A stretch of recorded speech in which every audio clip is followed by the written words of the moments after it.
Hi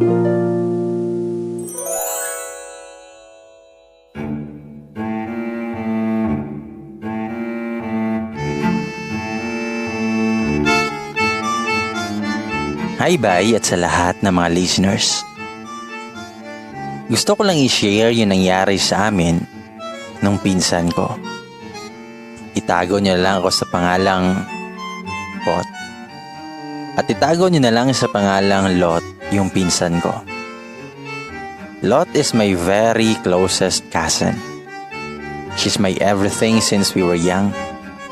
Yung tipong siya yung takbuhan ko kapag pinapagalitan ako. Yung siya yung panyo at unan ko tuwing umiiyak ako madalas dahil sa mga nagiging girlfriend ko. At kapag may sakit rin ako.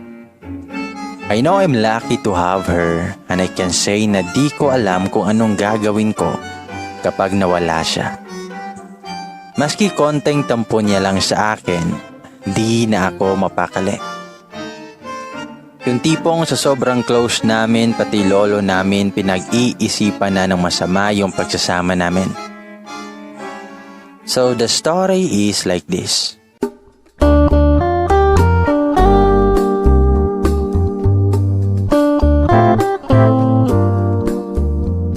"18 years old ako and siya ay 19 years old. In short, mas matanda siya sa akin ng 1 year. One day may kasalan sa amin so halos lahat ng angka namin umuwi. Kumbaga ay kasalan na reunion pa. So syempre mag-iinom kami noon. Siya kasi masyadong mabait, masunurin din sa boyfriend niya kaya bawal mag-inom. So ako lang ang uminom at nakabantay lang siya sa akin. Huwag kang magpakalasing ha, baka magsuka ka mamaya. Napapangiti na lang ako sa sobrang concern niya. Alam kong takam na takam siya sa inumin kaso bawal nga sabi ng boyfriend niya. Hanggang sa inabot kami ng 3 AM sa inuman.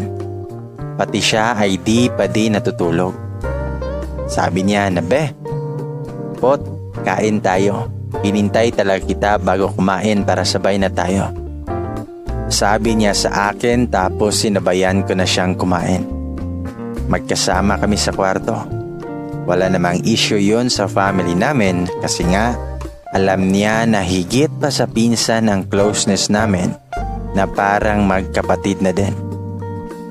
So ito na nga, matutulog na kami at hinahanap ko ang dantayan ko habang iniintay ko siya na matapos maligo. Kasi sobrang lagkit daw niya. Tapos paglabas niya sa CR, tinanong ko siya kung alam niya kung nasaan yung dantayan ko. Sabi niya gamit daw ng uncle namin. Dahil alam niyang hindi ako nakakatulog nang walang dantayan, sinabi niya na dumantay na lang daw ako sa kanya.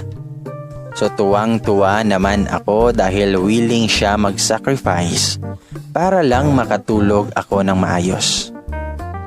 Then nakadantay na ako sa kanya at nakayakap. Hindi naman siya nagsalita. Hanggang sa mapatitig ako sa mukha niya. Grabe ang ganda niya. Tapos yung hininga niya amoy mouthwash pa kaya nadala ako ng tukso.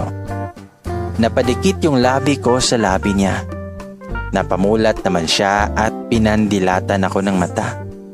Hindi ako nagpatinag at nagpatuloy sa paghalik sa kanya. Hanggang siya naglikot na yung kamay ko at dumapo sa dibdib niya at umabot sa Maria niya yung paggala ng kamay ko. Hindi ko alam kung bakit di siya nagprotesta. Hindi niya ako tinulak sa halip, hinayaan niya lang ako hanggang sa matapos kami.